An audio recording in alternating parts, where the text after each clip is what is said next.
everyone, and welcome to another edition of the vAuto podcast. I'm Lance Helgeson with vAuto, and I'll be your host for today's episode. Our topic is one that's on the minds of many dealers here in 2023, and that is the vehicle affordability issues that many new and used vehicle buyers face in the current market. And for dealers, the challenge often becomes figuring out how to serve customers whose credit scores, negative equity in their current vehicle, and household income may not fit the profile of the customers many lenders right now are willing to finance. And to help bring some perspective on this topic, my guest today is Daniel Salazar, Corporate Vice President for ALM Automotive Group based in Atlanta. Daniel, welcome to the podcast. Thank you, sir.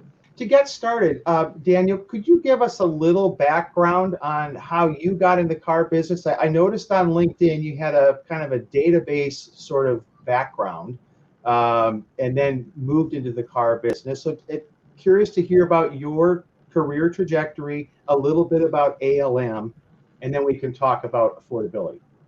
All right. I am an engineer by trade. I always work in the engineering departments, IT departments, and that's what I wanted to continue doing while I moved into the United States.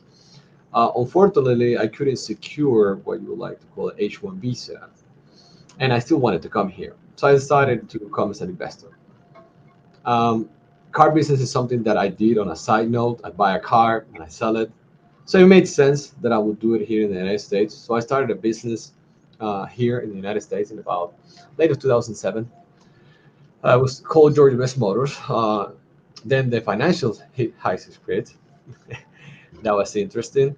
I was still able to pull through and make it successful. I started with 5 cars. By the time ALM bought my company, about 150 cars. This is in 2013, and I started working for them late of 2012. It was more of a I will help out them and they will help me out, and I will be some kind of consultant. And then from the consultant, they were like, "Oh, we don't want you to consult anymore. We want you to actually open the store for us." And then we opened the Marietta store in 2012. And from there on, I've been here running operations. Okay. Now, you guys then, you have new franchises and some kind of standalone used operations. Is that correct? Yes. And how, I guess, across that enterprise, what's maybe monthly volume, just to give our listeners kind of a sense of how many cars you guys move, new and used? About 1,500 cars every month. Okay. And what's the ratio of used to new out of that 1,500? 1,100 will be used. About 300 to 400 will be new. Okay. So you guys are doing a lot of business. From your perch there in Georgia, what are the signs of the affordability challenge that you're seeing at your stores with customers? Well, to me, is numbers. There are 2 types of person that you have in the industry. You have the gut person, which is usually your sales manager, finance manager. They feel the deals. And then there's people like me, more of the clerical types. We trust data. So when we see that our advertising and marketing efforts are leading to more leads, but less sales, the first thing to question is our sales team. Why are our sales team so ineffective? It's easy to point the blame, but you have to sit at the store and talk to your managers. And is it the traffic that is coming down? He said, no, we just have more things to be able to we have to be able to navigate through things that we didn't have to do before, and right now it's mostly the consumer that we have to deal with. We used to deal with the consumer who had the emotional, they want to purchase a car. We don't see many of those. We have now the consumers that they need to buy a car. When you have a need instead of an emotion, a want, you're going to be more careful doing your homework. You're going to shop whatever is lowest. You're going to shop whatever is rate, product, warranty, and the car itself. So not only we have consumers that are smarter today, and they're more aware of everything that is going on, we also have to deal with the credit. So when it comes to numbers, it's that simple. If we're not closing the way we used to close 3 years ago, 4 years ago, a year ago. What is the factor? Start talking to the dealership, and the dealership will tell you, I can't put deals together. Hmm. And you keep hearing that, I can't put deals together. I can't put deals together. It's like, why? What's going on? Well, customer that bought a car in before coronavirus, January of 2020, they were paying $350 for a Corolla, and right now we have to tell them that they had to pay $600 for pretty much the same type of car. And so it's a tough sell because the Yeah. interest rates were now with 2, 3, 4, 5, 6, 7.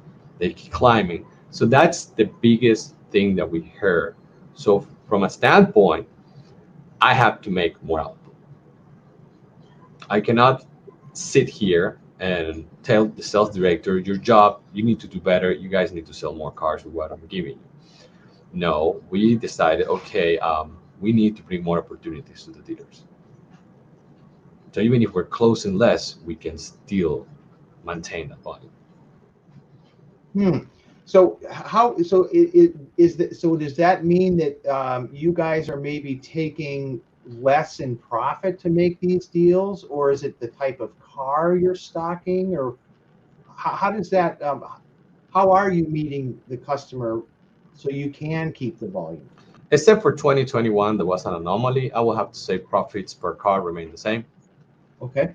probably a little more due to inflation, but it's not about us selling less vehicles to make the goal, or making less money. It's about selling the same amount of vehicles with a lower closing ratio, which means we need to provide more opportunities, whether it's indirect contact or direct contact. And that's what the marketing advertising team comes in. I see. Okay. Okay. So it's to your point, the canary in the coal mine for you was, hey, I'm seeing these close ratios that we used to achieve diminish.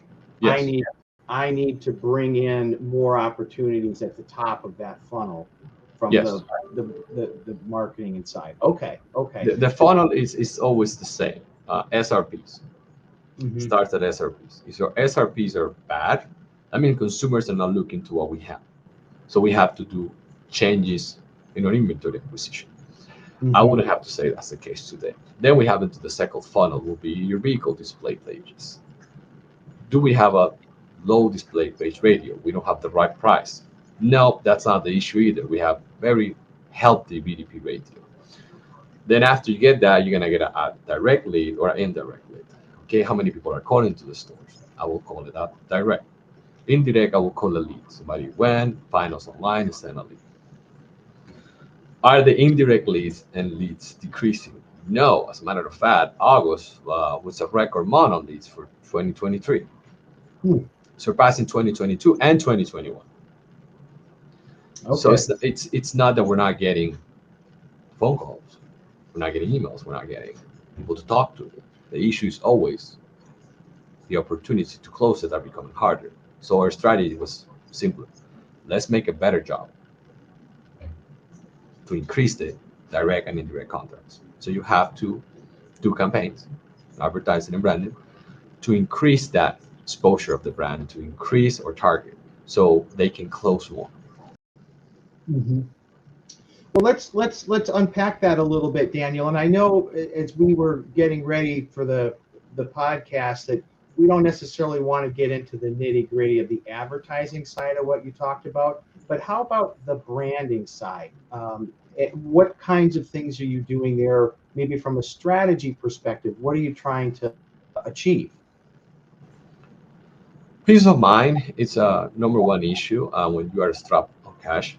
You want to be able to buy a car that is good and is reliable. So many people set up their market warranties. So we decided to do something different. And instead of focusing on what we do all the time, which is selling cars, we decided to shift it into selling certified used cars. So we have done a lot of certified sales. It took a lot of effort to get the program going. It's not the first time we do certified pre-owned, and it's very hard to get at the beginning. But we maintain it and we maintain it and we keep going and we maintain it. And at this point, we have say a decent job we have done converting everything to certified pre-owned and selling it. That gives people peace of mind that I'm going to buy a car for an ALM and it's not going to break down. Hmm. So that is what we have worked on the branding. We have certified cars. We have warranty. We stand behind it. If you don't like it, you can change it. We'll ship it to you. And of course, we offer many finance options, but finance options has also decreased. A lot of people are bringing their own credit unions. Mm-hmm. So I'm, that's I'm, where the branding comes in. Is that we have to change the branding so people trust us more. I appreciate that, Daniel. And so is just from a nuts and bolts perspective, so that's like an in-house certification program that you guys have established and grown We over time? actually partner with Motor Trend, and Okay. the reasoning behind it is always what is in consumers' mind. It's not the same saying, "Hey, I want you to buy the car from me because my car is below book value." And if people ask you the book value, you will tell them, "Well, it's the black book." Most consumers do not know what black book is. We know in the industry. Most Mm-hmm. consumers are familiar with terms like Kelly Blue Book. So motor trend is something like that. There's a lot of people that are familiar with the word motor trend. It's a magazine, it's a website, there's a lot of information on it. So they have this program. And in order to meet the specifications of this program, you have to do rigorous work on the cars. You have to make sure you follow their guidelines, whether it's their marketing guidelines or their selling guidelines. So it brings more trust to the consumer that we partner with a big name instead of us calling it ALM certified Mm-hmm. Mm-hmm. and try to do it on our own, which is probably the way we did it in the past. It was not that successful. I see. I see. That makes sense to me. That makes sense. A moment ago, Daniel, you mentioned, that the financing options are maybe more restricted now than they may have been before. And we have seen some research at Cox Automotive about uh, customers kind of going to lenders themselves for inventory. And I'm curious, how does that manifest for your business, and um, what I guess the partnerships that you have with lenders, how have they changed in this environment? I'm not going to mention any lenders, but let's say some lenders have changed their programs. Um, Yeah. and the way they've changed their program, they're signaling that they don't want any business. The risk management portfolio and whatever that financial, they're saying that they might not like cars or getting into subprime this year. So they changed the programs to make it unattractive for the dealership to submit. So that shrinks your pool. At the same Yeah. time, you have a lot of people going underwater. That makes it more difficult. But it's not something that is affecting us on the day to day. Today, we still have many financial institutions, and when I mean many, I mean many. We don't have, but it's not that we don't have financial institutions to do the loan. It's just that we see more and more consumers coming with their own credit units, which is fine with Mhm. us. We don't have policies that have to buy it from us with our credit union. So the percentage has changed about 2%, if I have to Okay. put it in perspective. So that's 2%. Uh, in a year is 24% total of deals that you didn't finance on an overall of a month. So it's a small percentage. It's not 24% of the whole year. It's just 2%. That 2% is not significantly, but we have seen it. And we're working with the credit unions. Credit unions will come, we'll work with them. The process is simple, and they usually send you good referrals, which is a good practice. So that kind of open hand relationship there leads to more business over time. Yes, some people see the credit unions as a competition. Oh, they're going to take my finance opportunities. They're going to sell the warranty, the gap, and we're only stuck with the car. You're only seeing one side of the picture. You have to be able to see with both eyes. They will give you volume. They will give you the referrals. Once you're in their good books, that you sell good cars and they're not getting the cars returned, they're not getting repos, they will say, well, this is a customer. You will start getting more and more referrals from the credit union because you don't have any outstanding baggage. Yeah, yeah. Very good, very good. Um, as we look ahead, Daniel, what do you see as some of the key priorities? You and I are speaking here midway through September. For the last couple months of the year, what are some of the key priorities that are on your plate for your business? Well, that depends on who you ask. The president thinks one way. I think another. There's a reason why he's the president. There's a reason why I'm a vice Mhm. president. You have to have somebody that thinks differently from you, because not everybody can think the same. Otherwise, there is no new ideas. He is more on the optimistic side, that things are going to turn for the better. I am more on the wait and see, because there are what is affecting our industry are things that we cannot control. We cannot control what the Feds do. Right. We cannot control inflation. These are things that I cannot just go and say, I'm going to change the way I buy, or I'm going to change the way I market, or you can't do that. It's the reality is that we cannot offer those 2.99 used car loans anymore. You have to accept it. You're going to offer 7.99, and that's how we need to deal with it. Be mature about it and accept it. I believe it's going to get a little worse before it gets better. I think by the end of next year we'll be fine. But we've been doing fine this year. Not excellent, but good enough. I would expect it to be, and again, that goes with my point of view. I would expect it to go a little lower, but the president was like, no, I think things are going to go better that last quarter, and they were. So kudos to him. Yeah, I think a lot of people were surprised by the strength of the sales in summer. Not in every market, but writ large, it certainly seems like it was a better summer than many people expected. Yes. So as you look forward, Daniel, what gives you the concern that things might slow down a little bit more? Uncertainty, because I'm not an avid reader of news, but when you do go to automotive news or similar sites, and you see, protests, the UAW, they want to stop the plans. You're like, okay, you don't want anything to come close to stopping anything, because you start thinking about what happened on COVID. It really impacted the industry.